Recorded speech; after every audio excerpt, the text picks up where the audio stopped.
10 நாள் ஸ்கூல் விட்டு பிள்ளைங்களுக்கு ஸ்கூல் லீவ் முடிய போகுது. ஆனால் அவங்க 2 பேருக்கும் ரொம்ப ஜுரம், செம்ம ஜுரம். ஜுரத்தினால அவங்க 2 பேரும் வந்து வெளியே வரலை, கூட்டிகிட்டே வரல அதிகமாக. அதான் இன்றைக்கி தான் சரி ஈங்கோ போட்டு குடித்தாங்கன்னா சளியெல்லாம் போயிடும்னு சொன்னாங்க. அதனால் சரி ஜுரம் நின்றுச்சு, சளி இருமல் போகிறதுக்கு ஈங்கோ வந்து போடுறதுக்காண்டி முருங்கைக்கீரை பறிக்க எங்கள் அம்மா வீட்டுக்கு போகிறோம். பொறுமையாக போனோம். நான் சைக்கிள் ஓட்டிங்கன்னா வேகமாக ஓடி வர முடியாது அம்மானால்.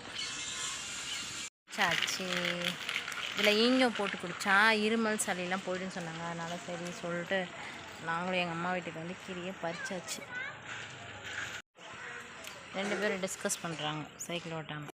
பிரகன்யா வந்து கால் வலிக்குதுன்னு சைக்கிளை தள்ளிட்டு வருது. ஆனால் வீட்டிலேருந்து நான் கிளம்பும் போது சைக்கிள் எடுக்கலாம் அதுதான் வந்து ரொம்ப கேட்டுக்கிட்டே இருந்துச்சு.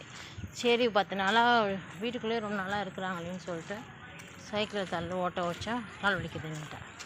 இன்னும் உடம்பு சரியாகல, சளி இருமல் இருக்குது. செயின் வேறு வந்து போயிடுதா, அதனால் சரி சொல்லிட்டு தள்ளிகிட்டே போகிறா கால் வலிக்குதுன்னு. Okay bye.